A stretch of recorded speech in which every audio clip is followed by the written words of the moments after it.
आकाशवाणी शिमला से साप्ताहिक कार्यक्रम जन जन की वाणी लोकवाणी।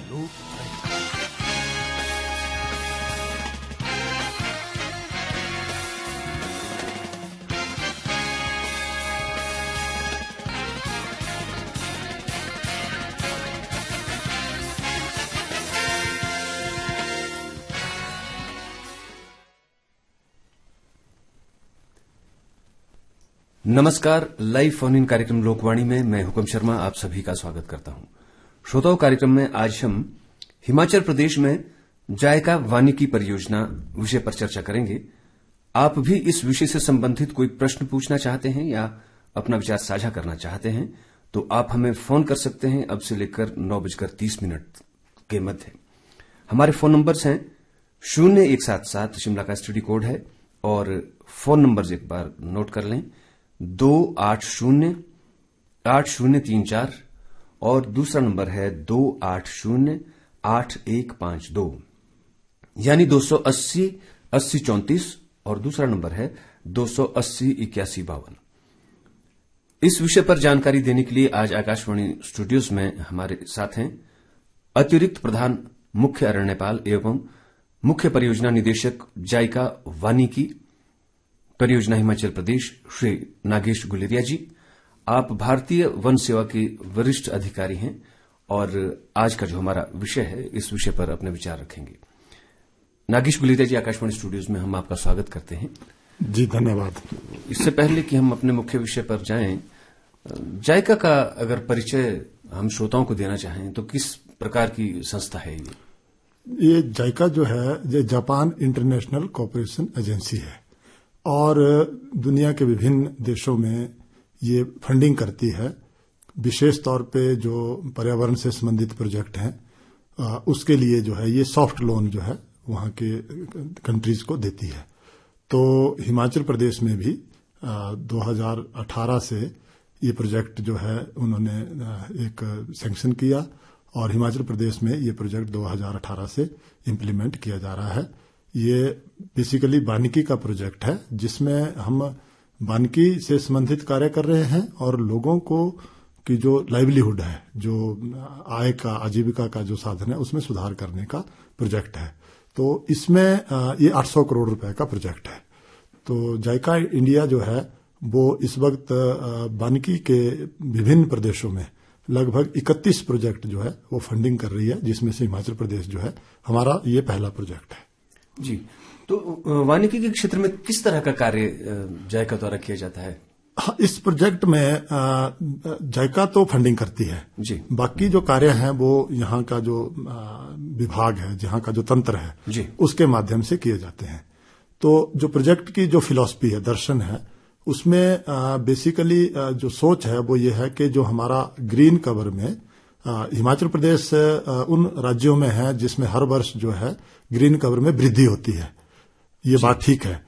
लेकिन कहीं ना कहीं जो घनत्व है पेड़ों का हमारे जंगलों के बीच में, उसमें थोड़ी बहुत कमी दर्ज होती है क्योंकि बहुत से कारण हैं। कोई लोगों के राइट्स हैं, कुछ दूसरे कारण हैं, आग लगती है, तो पेड़ों का घनत्व जो है जंगलों में कम हो रहा है। तो इस प्रोजेक्ट के माध्यम से जो वानिकी के कार्य किए जाएंगे और उसका उद्देश्य ये है कि जो ग्रीन कवर है उसमें बढ़ोतरी जो है की जाए। पर जब हम ग्रीन कवर बढ़ोतरी की बात करते हैं तो साथ ही साथ जो लोगों की जो उसके ऊपर निर्भरता है जंगलों के ऊपर, तो कोशिश इस प्रोजेक्ट के माध्यम से ये है कि लोगों की निर्भरता को कम किया जाए ताकि उनकी आजीविका के कुछ अन्य साधन जुटाए जाएं। तो इस प्रोजेक्ट में इस प्रकार का प्रावधान भी किया गया है। और हिमाचल प्रदेश जायका वानिकी परियोजना जो है ये क्या है? हाँ, ये यही जिसकी मैं बात कर रहा हूँ कि जो ये जब हमने जापान इंटरनेशनल कोऑपरेशन एजेंसी के साथ बात की तो हमें 800 करोड़ रुपए का सॉफ्ट लोन जो है वो सैंक्शन हुआ, जिसमें 640 करोड़ जो है वो डोनर एजेंसी की तरफ से है और 160 करोड़ रुपए जो है राज्य सरकार की तरफ से जो है उसका मैचिंग 20% जो है मैचिंग किया जाता है।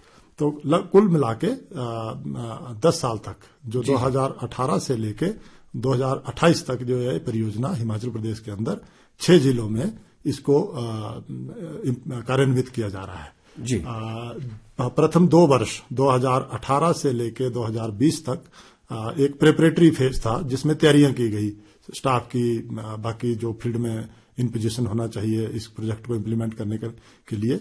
और 2020 से पिछले लगभग अब 2 साल होने को है, लगभग 2 वर्षों से इसकी इम्प्लीमेंटेशन जो है फील्ड में हो रही है। और 2026 मार्च में इसकी इम्प्लीमेंटेशन समाप्त हो जाएगी। उसके बाद इसका रैपअप फेज चलेगा 2 साल।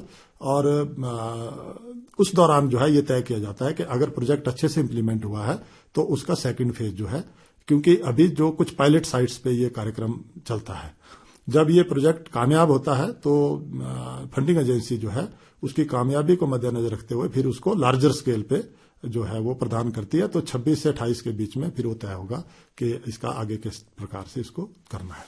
तो जायका वानिकी परियोजना जो है इसके उद्देश्य क्या क्या है?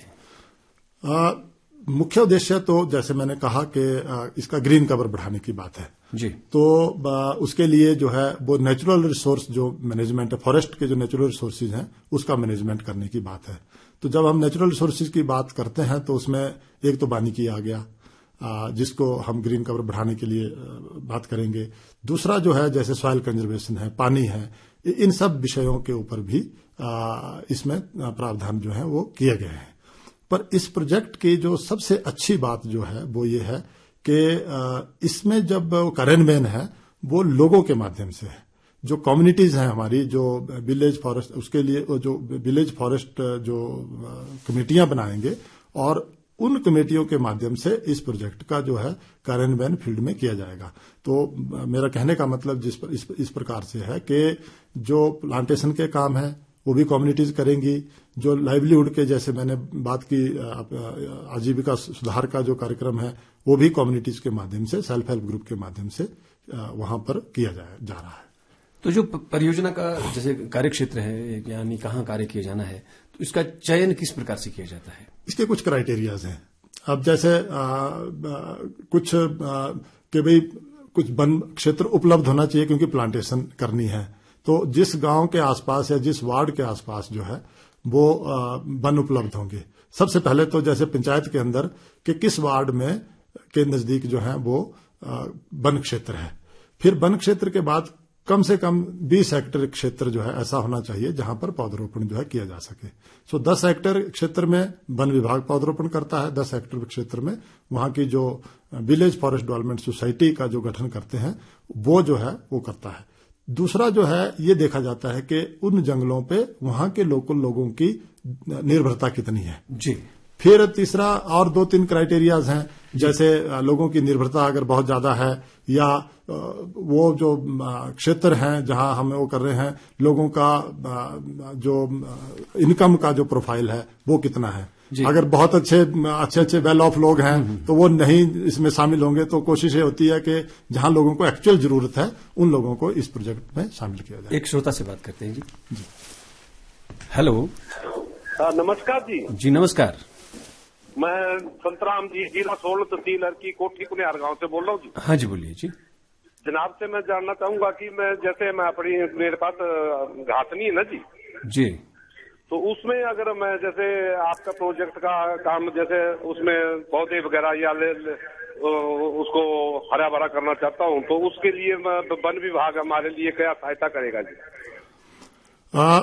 जी संतराम जी, सोलन जिला इस प्रोजेक्ट में शामिल नहीं है अनफॉर्चुनेटली। तो प्रोजेक्ट का जो वहां पर काम है आपकी उसमें हम ज्यादा सहायता नहीं कर पाएंगे। लेकिन जो जैसे आपका कंसर्न है कि आपकी जो प्राइवेट लैंड है, घासनी है, उसमें कुछ पौधरोपण करना चाहते हैं तो आप ऐसा करिए, नजदीक के जो आपके डीएफओ हैं सोलन में या कुनिहार में, वहां आप संपर्क करिए। वन विभाग की बहुत सी ऐसी स्कीमें हैं जिसमें कि आप उसमें पौधारोपण जो है करवा सकते हैं। तो उसके लिए आप वहां पर संपर्क कर सकते हैं।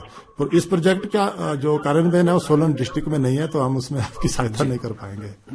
यानी जायका के माध्यम से नहीं हो सकता, अन्यथा वन विभाग की दूसरी स्कीमों में उसको कवर किया जा सकता है। तो जैसे आपने कहा कि ग्राम वन विकास समितियां, इनका गठन किया जाता है, तो ये समितियां जो है वो किस तरह से इनका कार्य चलता है आगे? हाँ, ये क्योंकि जैसे मैंने कहा कि लोगों की भागीदारी से ये कार्यक्रम करने का बात है। तो जब हम लोगों की भागीदारी की बात करते हैं तो एक संगठन ग्रामीण स्तर पे होना चाहिए जो कि बड़ा ट्रांसपेरेंटली काम करे। जी। तो हम उसमें जितने भी गांव के जो उस वार्ड के जो हाउस होल्ड हैं उन सबको एक जनरल हाउस का मेंबर बनाते हैं। फिर उनके साथ हम बातचीत करते हैं। तो जब जनरल हाउस में बातचीत होती है तो हम कोशिश करते हैं कि 70% से अधिक जो वहां के हाउस होल्ड हैं उसका प्रतिनिधित्व उस जनरल हाउस में हो, ताकि अच्छी सी एक रिप्रेजेंटेशन बने। जी। एक बार जब ये रिप्रेजेंटेशन बन जाती है तो उसके बाद एक कमेटी का गठन किया जाता है जिसे हम विलेज फॉरेस्ट डेवलपमेंट सोसाइटी कहते हैं। उस एक बार जब गठन हो जाता है तो इसको हम सोसाइटीज एक्ट के तहत रजिस्टर करवाते हैं। वो इसलिए करवाते हैं क्योंकि जितनी भी फंडिंग है जो कम्युनिटीज के माध्यम से काम होने हैं वो सारा का सारा पैसा हम उनके अकाउंट में डालते हैं। तो इसलिए वो रजिस्ट्रेशन सोसाइटी की जरूरी है होती है और वहां पर वो प्रधान चुनते हैं, उप प्रधान चुनते हैं, सचिव चुनते हैं और फिर अपने अकाउंट्स खोलते हैं बैंक के अंदर। तो वो जो जब फिर उसके बाद जो है वहां पर एक माइक्रो प्लान तैयार की जाती है। वहां हमारा स्टाफ भी मिलता है, सब लोग मिल बैठ के वहां की एक साझा वन प्रबंधन परियोजना जो है तैयार की जाती है, माइक्रो प्लान। और उस माइक्रो प्लान में सब पक्ष रखे जाते हैं। वानिकी से संबंधित कार्य तो होते ही होते हैं, लेकिन गांव वाले कई बार विचार व्यक्त करते हैं कि जी हमारे को स्कूल का प्लेग्राउंड भी होना चाहिए, हमारे को डिस्पेंसरी होनी चाहिए। सो वो सारी की सारी जो भी वहां से निकल के आती है पीआरए के माध्यम से वो माइक्रो प्लान का एक हिस्सा बन जाती है और एक बड़ा कंप्रीहेंसिव डॉक्यूमेंट जो है तैयार करके हम जो है लोगों में, और फिर उसको उस डॉक्यूमेंट को जनरल हाउस से पास करवाया जाता है। एक बार जब पास हो जाता है तो जो प्रोजेक्ट से संबंधित कार्य है उसकी फंडिंग हम प्रोजेक्ट से डायरेक्ट उस कम्युनिटी को दे देते हैं।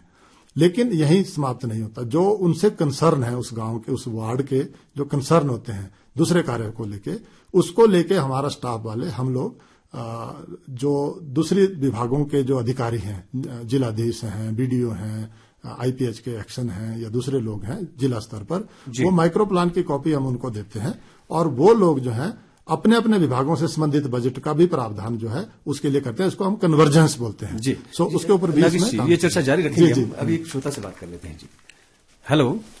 हेलो, नमस्कार सर। जी नमस्कार। मैं रोसलाल ठाकुर बोल रहा हूँ जी, बिलासपुर गांव नरीचंगर से जी। हाँ जी ठाकुर जी बोलिए। किस डिस्ट्रिक्ट में है जी ये प्लानिंग जो बना रहे हैं, किस किस जिले में आ रही है? हाँ जी, ये 6 जिलों में है। आपका बिलासपुर उसमें शामिल है। बिलासपुर, मंडी, कुल्लू, लाहौल स्पीति, किन्नौर और शिमला, इन 6 जिलों में जो है इस प्रोजेक्ट को इम्प्लीमेंट किया जा रहा है। धन्यवाद जी, धन्यवाद जी। और हमारे जो 7 फॉरेस्ट सर्कल हैं उसमें जो जिसमें 2 वाइल्ड लाइफ के सर्कल हैं, 5 टेरिटोरियल के सर्कल हैं और 18 डिविजन्स में इस प्रोजेक्ट को इम्प्लीमेंट किया जा रहा है। तो आपका बिलासपुर जिला भी इसमें शामिल है और आपके बिलासपुर की 4 रेंजें, घुमारवीं, जंडूता, बिलासपुर और स्वारघाट, ये 4 रेंजें जो हैं इसमें इस कार्यक्रम को इम्प्लीमेंट किया जा रहा है। जी। तो हम चर्चा कर रहे थे जी जो ग्राम समितियां इसका कार्य जो है। जी। तो जब एक बार माइक्रो प्लान बन जाती है फिर उसमें जो सारी डिटेल 5 साल की, 6 साल के जो अगले आने वाला समय है उसके लिए क्या क्या कार्यक्रम होने हैं, वो सारी की सारी जो डिटेल है वो उसमें हम शामिल कर लेते हैं। फिर देन वी स्टार्ट फंडिंग, और वो जो काम है उसको फिर अच्छे से हो उसके लिए हमने एक गांव स्तर पे ही एक मॉनिटरिंग कमेटी, जिसको सोशल ऑडिट कहते हैं, वो कमेटी बनाई होती है जो बिल वेरीफाई करती है कि जो भी काम हुआ है प्रॉपरली, अगर वो नहीं हुआ है तो बिल वेरीफाई नहीं करेगी। तो वो सारे चेक्स एंड बैलेंस भी रखे गए हैं। तो ये एक बड़ा साझा जैसा प्रयास है जिसमें वन विभाग भी उसको इम्प्लीमेंट कर रहा है, साथ ही कम्युनिटीज भी इसमें इम्प्लीमेंटेशन में अपना योगदान दे रही है। जी। तो जो परियोजना के जो संचालन है इसके लिए क्या कोई विशेष प्रक्रिया भी अपनाई जाती है? विशेष प्रक्रिया जैसे पहले क्या था कि जितनी भी वानिकी के कार्यक्रम थे वो वन विभाग के माध्यम से करते थे। अब जो है अब हम इसको कम्युनिटीज के माध्यम से करते हैं। एक तो ये है। दूसरा, जब हम इनकम जनरेशन की बात करते हैं, लाइवलीहुड की बात करते हैं, तो कम्युनिटीज को एक हटके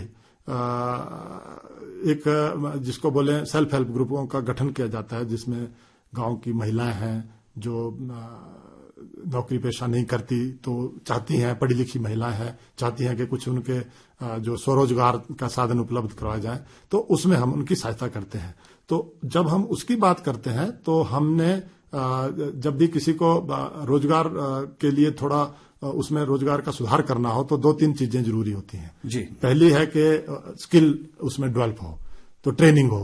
तो जो भी हमारी सेल्फ हेल्प ग्रुप है उनको हम ट्रेनिंग देते हैं, जो कि सारी की सारी पैसा जो है वो प्रोजेक्ट की तरफ से जो है दिया जाता है, जो ट्रेनिंग के ऊपर जितना खर्चा आता है। तो बहुत अच्छी ट्रेनिंग, जैसे मैं एक थोड़ा सा अगर एग्जांपल दूं, कुल्लू में अच्छी बीएससी पढ़ी हुई लड़कियां भी इंटरेस्टेड थी ट्रेनिंग लेने में, और बड़े अच्छा सा स्किल की ट्रेनिंग उन्होंने ली और अच्छे से बहुत अच्छी क्वालिटी के शॉल जो है वो बनाने लगी हैं, जिससे उनका इनकम का साधन।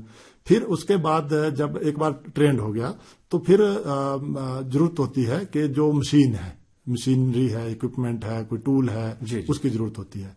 तो उसमें हम 50% से लेके 75% तक ग्रुप की जो प्रोफाइल है उसको देखते हुए उसमें हम योगदान देते हैं प्रोजेक्ट की तरफ से, ताकि उनको आसानी से ये चीज जो है उपलब्ध हो और अपना काम हो शुरू कर सकें। जो 25% जो मार्जिन मनी है जो उनको कंट्रीब्यूट करनी है, अगर वो इस स्थिति में नहीं है तो हम बैंकिंग इंस्टीट्यूशंस के साथ उनको लिंक करते हैं। हमारी टीम जो है उनको लिंक करती है और उनको सॉफ्ट लोन जो है बैंकों की तरफ से दिलाते हैं, और उस लोन में जो इंटरेस्ट है उस इंटरेस्ट को भी 5% तक जो है वो प्रोजेक्ट की तरफ से वहन किया जाता है 3 साल तक। पर उसमें कुछ शर्तें हैं कि वो लोन जो है वापस करें वगैरह वगैरह। तो ये है। जब तीसरी चीज जो सामने आती है वो है मार्केटिंग। प्रोडक्शन हो जाती है, अच्छा सा लोग काम कर लेते हैं, मशीनें भी दे दी, लेकिन मार्केटिंग की तरफ ज्यादा ध्यान नहीं दिया जाता। सो इस प्रोजेक्ट में एक बड़ी अच्छी बात है कि हमारी टीम जो है वो मार्केटिंग लिंकेजेस भी कर रही है। जैसे आउटलेट है, हम जो स्टेट लाइवलीहुड मिशन है उनके साथ काम कर रहे हैं, मेरा की शॉप्स हैं उनके साथ, और अपने भी आउटलेट खोल रहे हैं। तो मार्केटिंग की किसी प्रकार की समस्या अब हम अपने सेल्फ हेल्प ग्रुप हैं उनको आने नहीं दे रहे हैं, तो लोग अब इसमें रोजगार कमाने लगे हैं। तो जैसे आपने बताया कि 75% तक आपके द्वारा उनकी सहायता की जाती है लोगों की, जो सेल्फ हेल्प ग्रुप है या स्वयं सहायता समूह जो है। तो इसके लिए कोई निश्चित धनराशि है कि इतने से ज्यादा नहीं? ये बड़ा अच्छा आपने प्रश्न पूछा, क्योंकि बहुत से लोग इसमें ये सोचते हैं कि 1 लाख रुपया 2 लाख रुपया या कुछ छोटी मोटी राशि होगी, तो लोग बहुत जिसको बोलते हैं they think very small. Actually इसमें कोई लिमिट नहीं है, और हमारी कोशिश ये है कि अगर सेल्फ हेल्प ग्रुप है 10 से 15 जिसके सदस्य हैं, महिला हैं या पुरुष हैं, जो भी मिक्स ग्रुप है, तो हरेक परिवार को अगर प्रति माह 3, 4, 5 हजार रुपए से कम इनकम होगी तो वो समय के साथ जो है वो डिफंक्ट हो जाता है, क्योंकि उनका इंटरेस्ट खत्म हो जाता है कि 2,000 रुपए मिलते हैं जी क्या करना जी, या 500 रुपए मिलते हैं जी क्या करना। तो हम इसकी पहले ध्यान रखते हैं। इसमें हम बिजनेस प्लान बनाते हैं, जो भी उन्होंने स्वरोजगार का जो भी काम करना है उसकी एक डिटेल बिजनेस प्लान बनाई जाती है, और उस बिजनेस प्लान में ये एनालिसिस किया जाता है कि ये काम करने से, इसकी मार्केटिंग करने से कितना प्रोडक्शन में खर्चा आएगा और कितना इनको मार्जिन मनी मिलेगा। तो कोशिश ये होती है कि हरेक परिवार को लगभग 3 से 4 हजार 5 हजार पर सेल्फ हेल्प ग्रुप मेंबर जो है वो इनकम हो। तो ऐसी कोई लिमिट नहीं है, तो वो जो बिजनेस प्लान है वो किसी भी लिमिट तक जो है बनाई जा सकती है और अपना जो साधन है उसको जुटाया जा सकता है। एक श्रोता से बात करते हैं जी। हेलो हेलो हेलो जी, स्वागत है कार्यक्रम में। नमस्कार गुड़िया साहब जी। नमस्कार जी। मैं लाइवलीहुड के बारे में मैं आपसे बात पूछना चाहता हूँ कि क्या ये जो जायका है हमारा जी, इसके थ्रू आप कोई डेडिकेटेड आउटलेट भी आपने एस्टेब्लिश किए हैं हिमाचल प्रदेश में? किस चीज के आउटलेट जी? Dedicated outlet for the product. Yes, हाँ, अभी हम लोग जो हैं, जो ही मेरा शॉप्स हैं हिमाचल प्रदेश के अंदर, जो स्टेट लाइवलीहुड मिशन की हैं, क्योंकि अभी हमारा नया नया काम स्टार्ट हुआ है, तो वो हम उनके साथ जो है वो काम कर रहे हैं। तो हमारे जितने भी जो प्रोडक्ट निकल के आ रहे हैं, चाहे मशरूम है चाहे दूसरी चीजें हैं, वो उन हिमेरा शॉप के माध्यम से हम बेच रहे हैं। कुछ डायरेक्ट भी फील्ड में बेचने का कार्यक्रम चला है, बट बड़ी जल्दी हम लोग जो हैं वो आउटलेट बनाने जा रहे हैं। एक मंडी में बनने जा रहा है, एक शिमला में बनने जा रहा है, और होपफुली अगले वर्ष तक जो है हम एक कुल्लू में आउटलेट जो है बना लेंगे। वो क्लस्टर लेवल पे आउटलेट होगा हमारा, और वहां पर जितने भी जायका के जो सेल्फ हेल्प ग्रुप्स के प्रोडक्ट हैं उसको बेचने का प्रावधान करेंगे। और ये जो वहां पर जो सेल का जो काम है वो भी कम्युनिटीज के ही प्रतिनिधि जो हैं उसको करेंगे, पर उसमें हम सपोर्ट अपनी तरफ से, प्रोजेक्ट की तरफ से देने जा रहे हैं। जैसे अभी हाल ही में मैंने उत्तराखंड का दौरा किया, उत्तराखंड में मैं रहा हूँ, तो यहाँ पे मैंने देहरादून के अंदर जी बहुत ही अच्छे जी आउटलेट देखा। यस, हाँ, हम करने जा रहे हैं। अभी हम जरा बिगिनर हैं, अभी पिछले 1.5 साल से ही हमारी मतलब कार्यक्रम स्टार्ट हुआ है। तो उत्तराखंड में काफी पिछले मुझे लगता है 15 साल से ये प्रोजेक्ट चल रहा है। तो उन्होंने अच्छे से आउटलेट बनाए हैं, कुछ दिल्ली में भी उनका जो अर्बन हार्ट है उसमें भी शायद उनका एक आउटलेट है। हम भी वही मॉडल फॉलो कर रहे हैं, और बड़ी जल्दी हम हिमाचल प्रदेश के अलग अलग जगह पर हमारे आउटलेट्स जो हैं वो शुरू होने जा रहे हैं। उस पर हम काम कर रहे हैं। लेकिन अभी समय टाइम बीइंग जो हमारे हिमेरा शॉप्स हैं या दूसरे जो ओपन मार्केट है उसमें हमारे जो प्रोडक्ट हैं वो जा रहे हैं, और वो या जैसे मेले लगते हैं उसमें भी हम लोग उसको स्टॉल में लगा के उसको बेचने का प्रयास करवा रहे हैं। जी, धन्यवाद आपका फोन करने के लिए। और वसीबी नागेश जी, जैसे आपने कहा कि अभी थोड़ा ही वक्त हुआ है, और बीच में जो ये कोरोना काल रहा इसमें भी बहुत हाँ, ये हमारे लिए बड़ा एक सेटबैक रहा। लेकिन मुझे खुशी है कि हमारा जितना फील्ड स्टाफ था, हमारा जो जायका प्रोजेक्ट का स्टाफ था पूरी कंट्री में, अभी जायका सुपरविजन मिशन भी आया था, उन्होंने भी इस बात को अप्रिशिएट किया कि हिमाचल एकमात्र ऐसी स्टेट है जहां कोरोना का इम्पैक्ट होने के बावजूद भी प्रोजेक्ट की इम्प्लीमेंटेशन में उतना मतलब हमारा शो चलता रहा। जी। एक तरह से बोलें तो जैसे हमारा ट्रेनिंग कंपोनेंट से दूसरे कंपोनेंट थे, इवन इम्प्लीमेंटेशन पार्ट भी हम लोग बड़े तन्मयता से जो है उसको इम्प्लीमेंट करने, हालांकि उसका कुछ इम्पैक्ट रहे कोरोना के, उसकी वजह से हमारे को थोड़ा सा सेटबैक लगे हैं। लेकिन मैं उम्मीद करता हूं कि आने वाले समय में उसको हम और स्पीड अप कर पाएंगे और उसको जो बैकलॉग है उसको रिकवर करेंगे। एक महत्वपूर्ण बात आपने कही कि स्वरोजगार के लिए काफी कुछ आप मतलब करते हैं, जायका के माध्यम से किया जा रहा है। जैसे आपने कहा कि कुल्लू में शॉल्स वगैरह बनाने के लिए कुछ लड़कियों ने, कुछ महिलाओं ने ट्रेनिंग्स ली, तो ऐसे और कौन कौन से क्षेत्र हैं जहां पर कि आप ट्रेनिंग्स भी देते हैं और वहां उनके लिए अनुदान राशि? हमने इसको ओपन रखा है।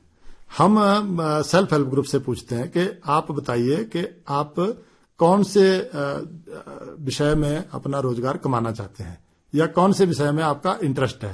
तो कुल्लू मैंने शॉल का इसलिए दिया कि कुल्लू में शॉल का एक ट्रेडिशनल मार्केट है, टूरिस्ट जाता है, शॉल की एक इंस्टिंक्ट है कि घर घर में जो है शॉल की बुनाई का एक नेचुरल वो है।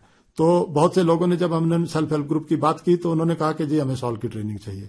ठीक है, गुड। तो हमने उनको खड्डी की ट्रेनिंग दी, खड्डियां भी प्रदान की, वो उन्होंने अपना स्वरोजगार कमाना शुरू कर दिया। दूसरे इलाके हैं जैसे मंडी है जी, मंडी में बहुत से लोगों ने कहा कि भाई हमें मशरूम की ट्रेनिंग दीजिए, हम मशरूम उगाना चाहते हैं और मशरूम की हमारे यहाँ मार्केट भी है जी। तो हमारे बहुत से ग्रुपों को हमने मशरूम की ट्रेनिंग दी, और मशरूम की ट्रेनिंग देने के बाद वो इतना अच्छा सा उनका कारोबार चल पड़ा कि कुछ ग्रुप ने कहा कि नहीं, हमें तो अब एडवांस ट्रेनिंग चाहिए। तो हमने जो खुम्ब अनुसंधान है सोलन में केंद्र जो है, हमने उनको वहां पर एडवांस्ड कोर्स भी करवाया। तो अब वो लोग जो है बहुत अच्छे से मैं बताना चाहता हूं कि एक ग्रुप ने, सुंदरनगर डिवीजन के एक ग्रुप ने पिछले वर्ष लगभग 8 लाख का कारोबार किया जी। तो मतलब अच्छा सा वो चल निकला। फिर कुछ ग्रुप हैं जैसे अब यहाँ नजदीक ही घनाटी के पास एक महिलाओं का ग्रुप है, उन्होंने कहा कि जी हम पाइन नीडल का काम करना चाहते हैं, हमारे पास थोड़ा पैसे के साधनों की कमी है। तो हमने कहा हम आपको स्किल की ट्रेनिंग देते हैं। हमने उनको 15 दिन की ट्रेनिंग दी। इतने अच्छे प्रोडक्ट बन के जा रहे हैं कि मतलब अच्छे ढंग से वो अपना प्रोडक्ट बना रही हैं सारी महिलाएं, और एक आधा आइटम तो मेरे ख्याल लगभग 800 रुपए की भी है जी। उसमें तो पहले मुझे भी लगता था कि चील की पत्तियों का क्या बन सकता होगा और क्या नहीं बन सकता होगा, लेकिन जब उनके प्रोडक्ट देखे तो really it was very impressive जी।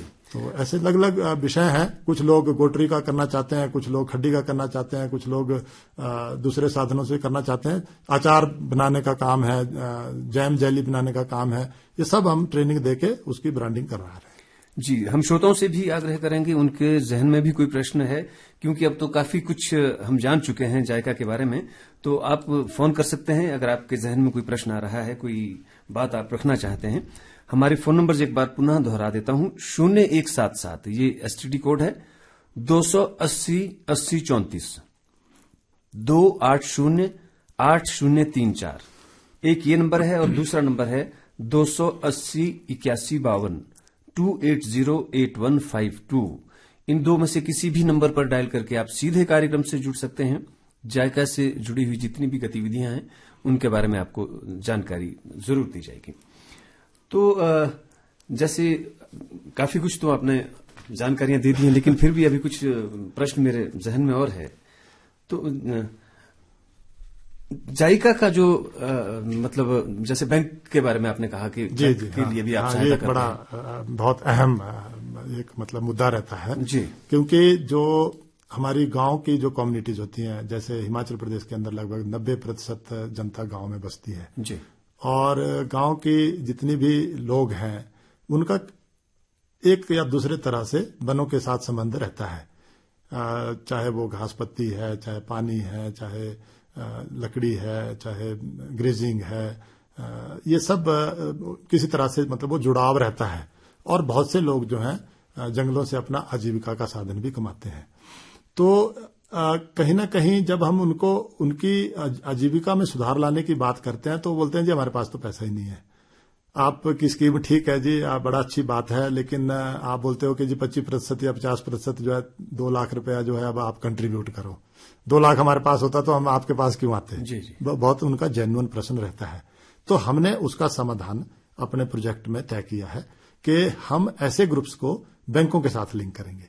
बैंकों का भारत सरकार की स्कीमें हैं जिसमें बैंकों को लोन देना होता है, और विशेष तौर पे एक अलग से स्कीम है जिसमें जो सेल्फ हेल्प ग्रुप हैं उनको लोन देना होता है। हमारी बैंकिंग जितने भी यहाँ बैंक्स हैं, नेशनलाइज्ड बैंक हैं, उनके साथ वार्ता हमारी अब लगभग अंतिम चरण में है, और मुझे लगता है कि आने वाले समय में इसको हम बहुत इफेक्टिवली जो है वो लिंक कर पाएंगे।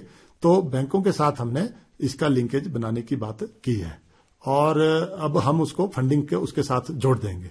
तो जब ये जुड़ जाएंगे तो फिर देन लोगों को ये होता है कि जी अभी तो हमारा नया नया काम है, अभी तो हमारे को थोड़े से पैसे बच रहे हैं जी, वो भी इंटरेस्ट में जा रहे हैं। तो हमने कहा कि ठीक है, प्रथम 3 वर्ष के लिए जो आपका जो लोन का जो इंटरेस्ट है वो इंटरेस्ट जो है हम प्रोजेक्ट की तरफ से वहन करेंगे। फिर बैंकिंग सेक्टर में और भी बहुत सी स्कीमें हैं, बहुत से लोन के प्रावधान हैं और सॉफ्ट लोन के प्रावधान है, बहुत कम इंटरेस्ट पे प्रावधान है। उसको हम सारा लिंक करके हम चाहते हैं कि अगर सेल्फ हेल्प ग्रुप अच्छे से काम करे तो उसको हम सारा उसके साथ जोड़ सकते हैं। जी, एक श्रोता से बात करते हैं जी। हेलो जी, हेलो, स्वागत है आपका कार्यक्रम में, बोलिए। नमस्कार जी। नमस्कार जी। रेडियो सेट का वॉल्यूम धीमा कर दें अपने, कृपया। जी, दिल्ली से बोल रहे हैं सर हम। जी जी, हम भी पूछना चाहते थे इसके स्किल के बारे में ना। हम भी गांव में ना कोई कैंप वगैरह अगर जो आप प्रोग्राम दे रहे हैं ना रेडियो पे, जी जी, इसके बारे में। जी, चैली समरील से बोल रही हैं आप? समरील चैली, हाँ जी जी। तो हमारा ऑफिस आपके पंचायत में ही है, पॉटर हिल में। तो किसी दिन आप हमारे ऑफिस विजिट कर सकते हैं, आपको सारे प्रोग्राम्स के बारे में डिटेल में बता दिया जाएगा। अगर आपके गांव में कुछ बेरोजगार युवक, क्योंकि मुझे लगता है कि चहली पंचायत शायद प्रोजेक्ट का पार्ट नहीं है, पर अगर आपके गांव के कुछ बेरोजगार युवक या युवतियां जो स्किल का कोई ट्रेनिंग लेना चाहती हैं स्वरोजगार कमाने के लिए, तो उसको हम सपोर्ट करेंगे। आप किसी दिन हमारे ऑफिस विजिट कीजिए, हम आपको सारी उसमें जानकारी आपको उपलब्ध करवाएंगे। कहाँ है सर ऑफिस? पॉटर्स हिल में है, पॉटर्स हिल में। पॉटर हिल, हाँ जी। चलिए, देखिए कई बार ऐसा होता है कि चिराग तले अंधेरा, यही नहीं बात है। हाँ, ये चहली पंचायत के ही हम, बल्कि हमारा म्यूनिसिपल कमेटी से बाहर है जी जी, और चहली पंचायत में ये ऑफिस स्थापित स्थित है। जी जी। तो चलिए आपसे संपर्क करके ये हाँ, लिए काफी बिल्कुल बिल्कुल, जितना भी संभव होगा हम उनको कोशिश करेंगे कि जो भी पॉसिबल है करेंगे। तो गुलेरिया जी, जैसे कि आपने कहा कि जो धनराशि है वो दे दी जाती है। आप 75% तक लोगों को पैसा भी देते हैं। जी, तो इसका जो खर्च होता है वो किस प्रकार से किया जाता है? क्या एकदम पहले या पूरी धनराशि उनको दे दी जाती है? इसमें बड़ा चेक एंड बैलेंस, सरकारी धन है, दुरुपयोग नहीं होना चाहिए। तो कोशिश ये होनी चाहिए, दुरुपयोग वैसे कम्युनिटी जब अपने लिए काम करती है तो दुरुपयोग नहीं होता है जी। ये हमारा एक्सपीरियंस जो है पिछले 1.5 साल से देखने को मिला है। हम 2-3 तरह की सपोर्ट देते हैं। एक तो 1 लाख रुपए का रिवॉल्विंग फंड हम जैसे ही सेल्फ हेल्प ग्रुप बनता है और उनका बिजनेस प्लान तैयार होता है, 1 लाख रुपया हम उस ग्रुप को दे देते हैं, जो कि उनका बैंक में एक एफडी के रूप में डिपॉजिट रहता है। और सेल्फ हेल्प ग्रुप को हम एनकरेज करते हैं कि वो अपना जो कंट्रीब्यूशन, मंथली कंट्रीब्यूशन 100 रुपए, 200 रुपए, 300 रुपए, जो भी हरेक जो मेंबर है वो कंट्रीब्यूशन करे। वो कॉर्पस जो है वो सेल्फ हेल्प ग्रुप तैयार करता है। एक बार जब ये कार्यक्रम स्टार्ट हो जाता है तो फिर हमने उनको सारे कैश बुक, पासबुक्स वगैरह सब दी हुई हैं। वो अपनी विद इन ग्रुप जो है छोटे मोटे लोनिंग, इंटर लोनिंग, किसी के बच्चे की पढ़ाई की जरूरत है, किसी को बीमारी सिमारी में जरूरत है, किसी की शादी ब्याह है, तो आपस में लोनिंग, इंटर लोनिंग जो है वो करना स्टार्ट करती हैं। एक बार जब ये ग्रुप अच्छे से एस्टेब्लिश हो जाता है, फिर हम 1 लाख रुपए की ग्रांट जो है वो सेल्फ हेल्प ग्रुप को देते हैं, ताकि वो अपने रोजगार कमाने के लिए वो सीड मनी जो है उनके पास उपलब्ध हो जाए। उनको ये ना लगे। एक श्रोता से बात कर लेते हैं, जी, ये चर्चा जारी रखेंगे। जी जी, हेलो जी नमस्कार। हेलो जी, नमस्कार सर। नमस्कार जी। सर मैं पूछना चाहता हूँ, जो ये पंचायत के माध्यम से जो सिंचाई कुल्ले बनती है ना जी, इसके लिए भी जायका कुछ प्रावधान कर रहा है कि नहीं जी? पहले तो यह है कि आपकी पंचायत या वो आपका वार्ड जो है वो जायका प्रोजेक्ट का हिस्सा होना चाहिए, जो सिलेक्टेड वार्ड है। अगर वो उसका पार्ट है तो निस्संदेह तौर पे जो विलेज फॉरेस्ट डेवलपमेंट सोसाइटी का जो जनरल हाउस है जिसमें माइक्रो प्लान बनती है, उसमें अगर इसका प्रावधान वो करने की बात होती है जनरल हाउस में कंसेंसस से, तो जरूर उसमें फंडिंग करते हैं। कुल मिला के मैक्सिमम हम 5 लाख रुपए तक इस प्रकार की गतिविधियों के लिए जो है वो विलेज फॉरेस्ट डेवलपमेंट सोसाइटी को ये पैसा हम देते हैं। तो उसमें कुलों का निर्माण भी कर सकते हैं। जो अपने पुराने जो पॉन्ड हैं, जो छोटे मोटे जो अच्छे से सरोवर होते थे, उनको आप रिपेयर भी कर सकते हैं। जी, जैसे वन सरोवर जिनको कहते थे हम, उनके लिए जी वन सरोवर। हाँ, वन सरोवर जो पुराने जोड़ होते थे। जी जी। अब आप देखते होंगे, गांव में हम भी जाते हैं तो पुराने बहुत पहले वहां पोखर होती थी, वो जी जी। अब भर गई, मिट्टी से भर गई, या वहां वनस्पति आ गई, तो वो और लोग उसको इंटरेस्ट खत्म हो गया, क्योंकि अब हर घर में पानी की उपलब्धता हो गई जी। लेकिन हमारी जो रिचार्जिंग, जो ग्राउंड वाटर की रिचार्जिंग है जी, या हमारे जो गर्मी में या जो जब ऐसा बीच में समय आता है जब पानी की सप्लाई में थोड़ी प्रॉब्लम आती है, पानी के सोर्सेज कम हो जाते हैं, तो इस प्रकार के जो ये पॉन्ड है, पोखर हैं, ये जो चीजें हैं, इनका रिवाइवल बड़ा जरूरी है जी। या कोई पुरानी बॉडियां थी, बड़े अच्छे, जैसे जंगल से नेचुरल पानी आता था, और बॉडियों का पानी जो है तो वो मिनरल वाटर से भी शुद्ध होता है जी। उसमें सारे मिनरल्स और ऑक्सीजन जो है वो हमारे मतलब वो बहुत अच्छा सा पानी होता था।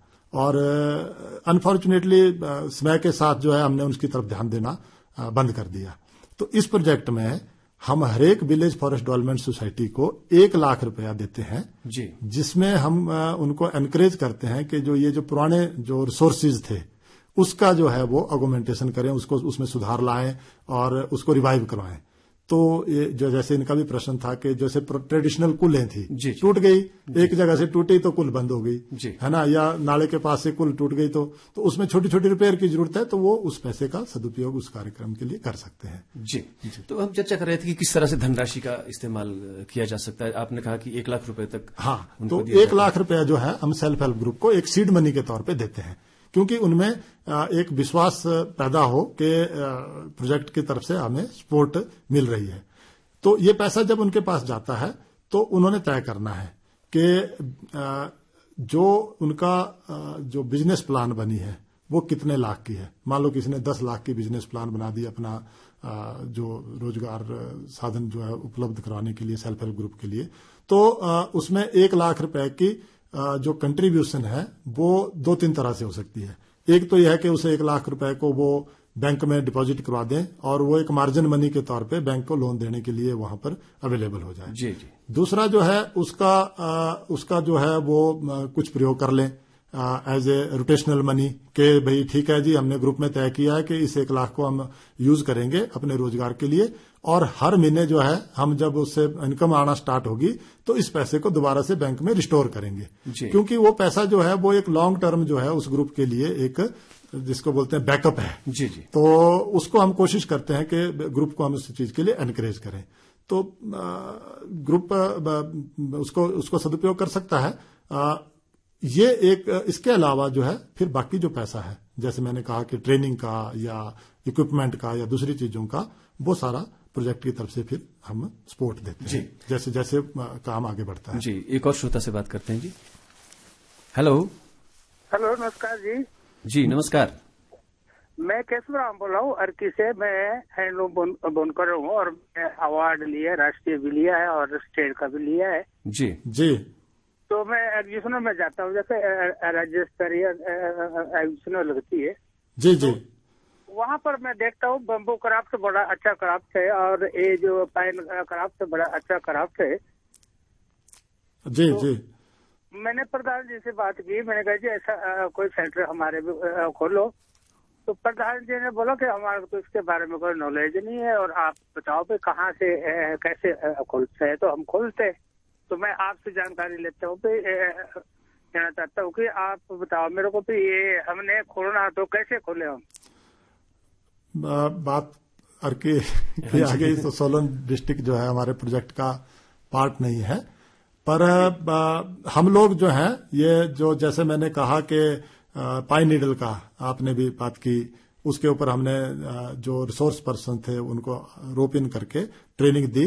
बेम्बू का भी पाइपलाइन में है। बेम्बू के 1-2 ऑर्गेनाइजेशंस हैं जिसके साथ हमारा संपर्क हुआ है और वो दिल्ली बेस्ड 1-2 ऑर्गेनाइजेशंस थे जो जैसे आपने कहा कि अच्छे से प्रोडक्ट जो है बना रहे हैं। लेकिन जो इसमें जो एक रिक्वायरमेंट है कि जो सेल्फ हेल्प ग्रुप है जिसके साथ जिसने रोजगार का साधन बढ़ाना है वो इसके लिए तैयार हो। तो अभी बहुत सी जगह, जैसे अब आप तो अर्की की बात कर रहे हैं, पर जैसे मैंने बिलासपुर में देखा, अभी मैं पीछे गया था, तो ट्रेडिशनल बड़े अच्छे से उसके बम्बू के प्रोडक्ट बना रहे हैं और बेच भी रहे हैं। पर एक लड़का उन्ना का है, एक कांगड़े का है। हाँ जी जी। हाँ जी, उनके साथ हम रहते हैं तो बड़ा अच्छा क्राफ्ट है उनका। तो वो हम चाहते हैं कि उनका जो एक्सपीरियंस है उसका अपने प्रोजेक्ट एरिया के लिए उनका हम वो उपयोग में लाएं उनके स्किल को। तो जैसे मैंने देखा कि बहुत सी ऐसी कम्युनिटीज हैं जो बेम्बू का काम ट्रेडिशनली जानती हैं, लेकिन वो जो एक मार्केटिंग वाला जो एस्पेक्ट है कि उसकी डेकोरेशन, उसका कलरिंग, उसका जो खूबसूरती है वो नहीं दे पाती। तो उसके लिए जो है वो हम कोशिश कर रहे हैं। जो सेल्फ हेल्प ग्रुप बेम्बू का काम करने के लिए आगे आना चाहते हैं, एक बड़ा अच्छा रोजगार का साधन है। जो लोग ग्रुप में आगे आना चाहते हैं उनको हम जरूर एनकरेज करेंगे, पर थोड़ा सा वही है कि जो प्रोजेक्ट एरिया से संबंधित हो तो ज्यादा अच्छा रहेगा। तो नागेश जी, ऐसी कोई संभावना नहीं है कि जैसे अभी सोलन के हमारे 2 श्रोता कार्यक्रम में आ चुके हैं, लेकिन नहीं, यस वो अच्छी बात है कि ये लोग इंटरेस्ट ले रहे हैं। जैसे मैंने कहा कि ये प्रोजेक्ट जो है पायलट प्रोजेक्ट है 6 जिलों में, इसको इम्प्लीमेंट किया जा रहा है। तो धीरे धीरे क्या अन्य जिलों में जैसे ही ये प्रोजेक्ट अच्छे से इम्प्लीमेंट हो जाएगा तो पूरी स्टेट में सब जिलों में इसको इम्प्लीमेंट किया जाएगा। और ये अभी तो हम जैसे मैंने कहा कि हम लगभग 400 विलेज फॉरेस्ट डेवलपमेंट सोसाइटीज केवल उसी में काम कर रहे हैं, सब जगह नहीं कर रहे हैं। तो जब ये प्रोजेक्ट लार्जर इस पे आएगा तो एंटायर पंचायत और एंटायर स्टेट उस पे इसका जो है वो कार्यान्वयन किया जाएगा। तो उसमें फिर जो जिले छूट गए हैं वो भी उसमें शामिल। अभी हमने कोशिश की है, मुझे लगता है कि बहुत जल्दी इस पे कुछ रिजल्ट आने वाला है कि कांगड़ा जिले को भी हम इस प्रोजेक्ट में शामिल हो जाएगा। तो उम्मीद है कि बहुत जल्दी इसमें कुछ हमें कामयाबी मिलेगी। तो हमारा हिमाचल प्रदेश जो है, यहाँ प्राकृतिक यहाँ का जो परिदृश्य है, यहाँ पर बहुत भिन्नता है यहाँ परिवेश में। तो यहाँ पर एक जो वनौषधियां हैं उनकी बहुत बड़ी संभावना है। हाँ, ये एक बहुत अच्छी आपने वार्तालाप को दिशा दी। मैं अभी इस पे चर्चा करने ही वाला था जी। हिमाचल प्रदेश के अंदर जड़ी बूटियों का खजाना है और पहली बार किसी वानिकी प्रोजेक्ट में जड़ी बूटियों से संबंधित प्रावधान जो है इस प्रोजेक्ट में, हमारे जायका फॉरेस्ट्री प्रोजेक्ट में किया गया है। जी जी। हमारा एक जड़ी बूटी सेल है जिसको हम जिसका काम है कि उन स्पीसीज को आइडेंटिफाई करें जिनका मार्केट में कमर्शियल डिमांड है और फिर उन स्पीसीज के बारे में उनको कैसे उगाया जाता है उसके बारे में कंप्लीट रिसर्च करके उसका एक मॉडल तैयार करें और उस मॉडल को तैयार करने के बाद उसको हम जो लोग अपनी खेतों में उगाना चाहते हैं उसको खेतों में उगाने के लिए एनकरेज करें और जो कम्युनिटीज, जो गांव वाले जो हैं ग्रुप के तौर पे सरकारी भूमि पे उगाना चाहते हैं तो हम उसको सरकारी भूमि पे उगाने की सारी टेक्नोलॉजी उनको दें जी। और जब वो हार्वेस्ट हो तो उसको मार्केटिंग जो है ऑनलाइन या दूसरे माध्यम से वो उसकी मार्केटिंग करें। उसके लिए हमारी साइट तैयार हो रही है। मुझे लगता है कि अगले 10-12 दिन में वो साइट जो है ऑनलाइन मार्केटिंग की तैयार हो जाएगी। तो अभी हम लगभग 10 और 4 14 मॉडल पे अभी हम लगभग फील्ड में इम्प्लीमेंट कर रहे हैं, जिसमें मैं आपको बताना चाहता हूं कि बिलासपुर में हमने पामा रोजा का काम स्टार्ट किया हुआ है जिससे तेल निकलता है। मंडी में हमने एस्पैरागस, संसपाली जिसको बोलते हैं, स्ट्रॉबेरी जिसको बोलते हैं, जी जी, उसका काम स्टार्ट किया है। उसकी प्लांटेशन हो गई हैं। उसके इस वर्ष जून जुलाई में उसका प्रोड्यूस जो है वो निकलेगा तो देखते हैं कि उसका क्या रिजल्ट निकलता है। मुझे उम्मीद है कि अच्छा सा रिजल्ट आएगा तो लोगों को रोजगार उपलब्ध होगा। उसी तरीके से चरायता का काम हमारा चला है, कड़ू का काम चला है, कुल्लू में हम पतीस का काम कर रहे हैं। इसके अलावा जो ऐसी जड़ी बूटियां हैं या ऐसे पौधे हैं जैसे टेक्सास बकाटा का पौधा है, वो लंबे समय वाला पौधा है।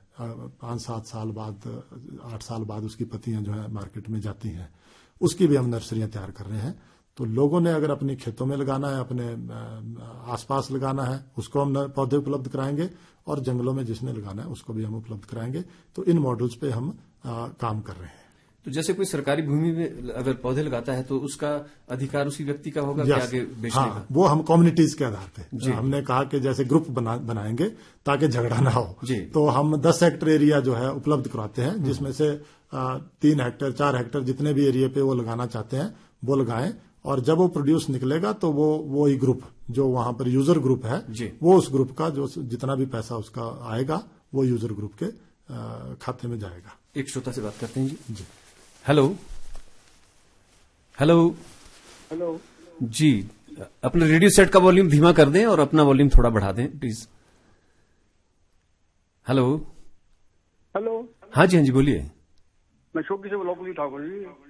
ठाकुर जी, अपने रेडियो का वॉल्यूम धीमा कर दीजिए आप। है जी, जो आपने रेडियो लगा रखा है ना साथ में। हाँ जी, रेडियो बंद कर दूं? हाँ, बंद ही कर दें थोड़ी देर के लिए। ठीक है जी। और डॉक्टर साहब ठीक है? डॉक्टर साहब ठीक है? सब बढ़िया जी। अच्छा, मेरे को सोगी हमारे जायका में सोगी आता है एरिया, सोगी पंचायत। जी। अभी इस साल हम सोगी पंचायत के कुछ एरिया ले रहे हैं जी। है जी? हाँ जी। इस वर्ष जो है सोगी के पंचायत के 1 या 2 वार्ड जो हैं वो प्रोजेक्ट में शामिल कर रहे हैं। बड़ी जल्दी आपके पास हमारी टीम पहुंचने वाली है। ठीक है जी। हेलो, इनका नंबर, इनका फोन नंबर क्या है? तब तक जायका वाला नंबर क्या है? इनका जायका वाला होगा जी। जायका का ऑफिस का नंबर, अगर ये फोन द्वारा कोई संपर्क करना चाहते हैं आपके कार्यालय में तो कोई नंबर वगैरह जो है आप ऐसा करिए, हमारा नंबर है 0177। है जी? 0177। चलो आगे बोलो तो आगे बोलो जी, आगे पता क्या है? हाँ, कोड है 283-2217। एक बड़ी बात दोबारा बोलेंगे जरा जी। दोबारा बोले? हाँ जी। 283 28177। नहीं, आप दोबारा सुन लीजिए। 283। है जी? 283 इंग्लिश में बोलो आप। इंग्लिश में बोलो। 283 2217 जी। जी। तो आप हमारी वेबसाइट पे भी जा सकते हैं। हमारी वेबसाइट है, डेडिकेटेड वेबसाइट है jaica.hpforestryproject.com, जिसमें प्रोजेक्ट से संबंधित तमाम गतिविधियों की और दिन प्रतिदिन की गतिविधियों की उसमें जानकारी अपडेट होती है। तो जो हमारे बेनिफिशरीज हैं वो वहां भी जाके इसके जानकारी प्राप्त कर सकते हैं।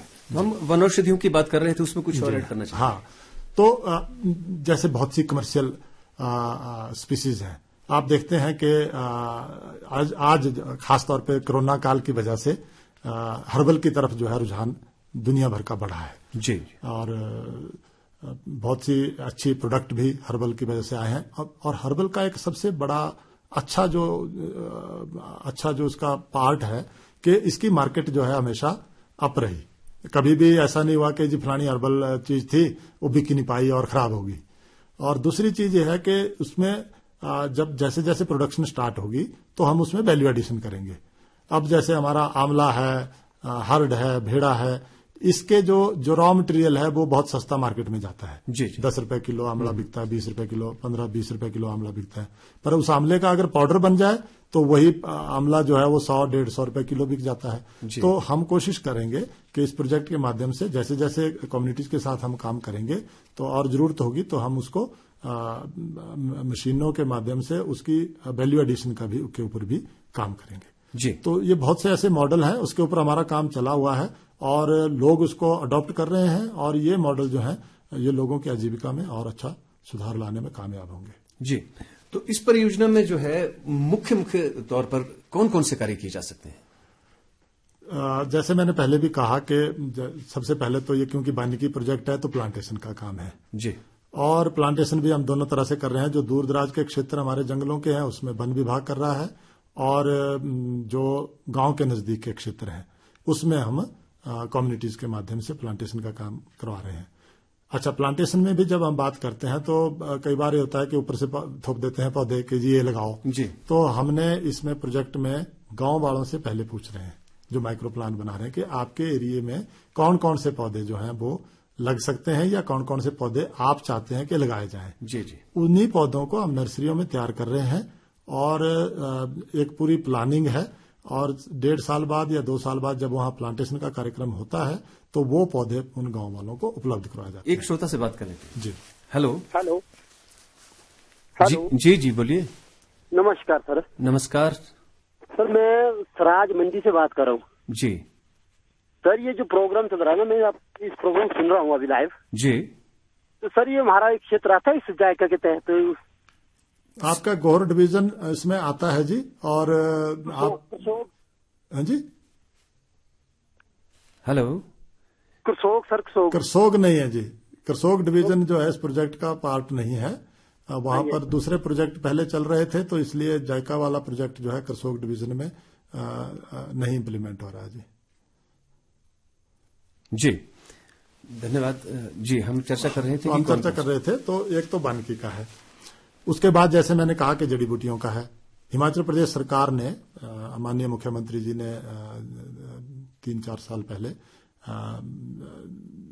एक अच्छी सी योजना जड़ी बूटियों को लेके जो है वो शुरू की, तो वो वन विभाग इम्प्लीमेंट कर रहा है। इस प्रोजेक्ट के माध्यम से हम उस योजना को और सपोर्ट कर रहे हैं। उसमें क्या है कि नर्सरी में पौधे उगाए जाते हैं और कम्युनिटीज को वो पौधे दिए जाते हैं और सरकारी भूमि पर उसको एनकरेज करने के लिए, उसको लगाने के लिए साधन उपलब्ध करवाए जाते हैं। जी, यहाँ प्रादेशिक समाचारों के लिए हमें अभी एक ब्रेक लेना होगा और 9:25 पर हमारा ये कार्यक्रम जारी रहेगा। जी।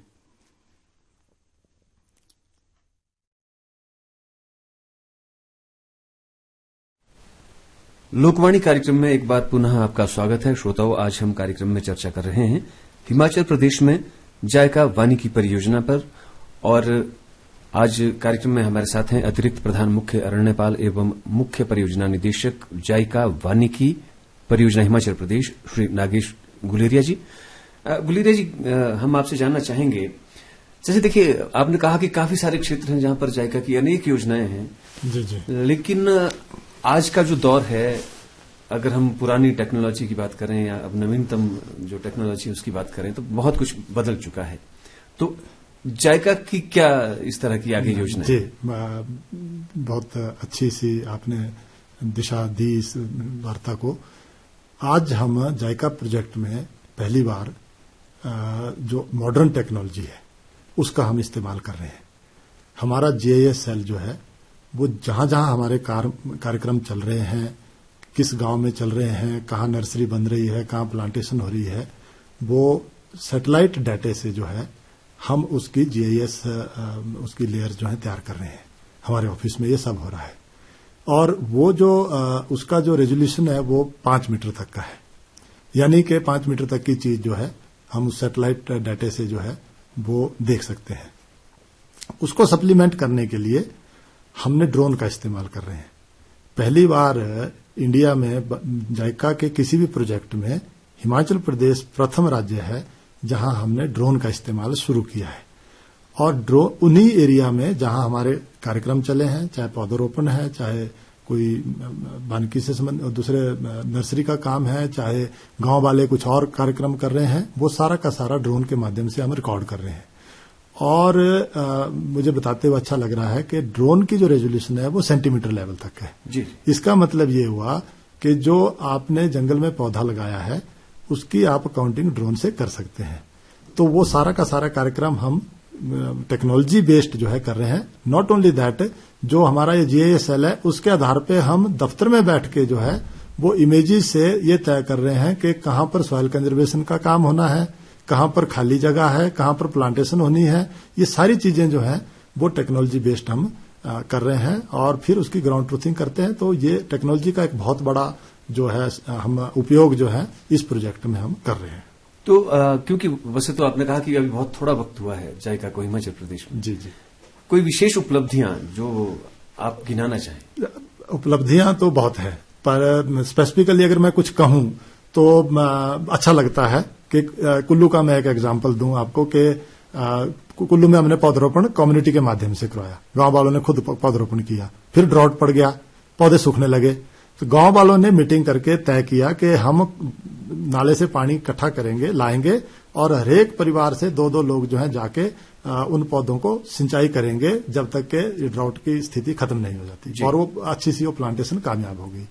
उसी तरीके से जैसे मैंने कहा कि मशरूम का काम हमारा अच्छा सा हो गया और लोग रोजगार कमाने लगे। लोगों ने खुद कहा कि अब हमारे को एडवांस ट्रेनिंग दो ताकि हम उसका पाउडर बनाएं या कुछ और चीजें टेक्नोलॉजी जो है उसमें इस्तेमाल कर सकें। इसी तरीके से जुब्बल का एक मैं एग्जांपल देना चाहता हूं कि वहां पर पहाड़ में जो है हर वर्ष जो है वो घास की टोली लगाने के लिए पेड़ काटते हैं।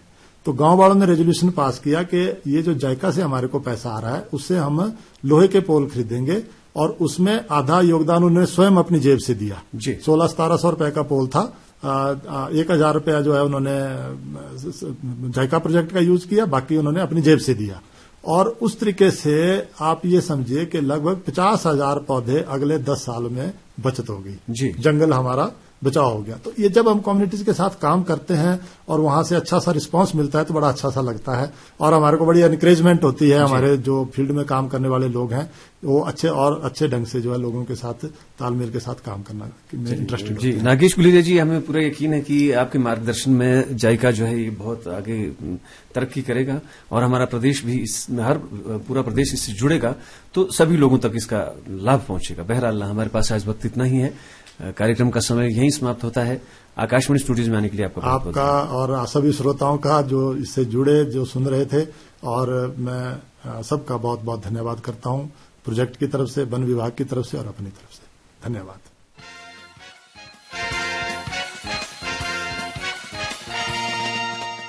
आज शिमला से साप्ताहिक कार्यक्रम जन जन की वाणी लोकवाणी।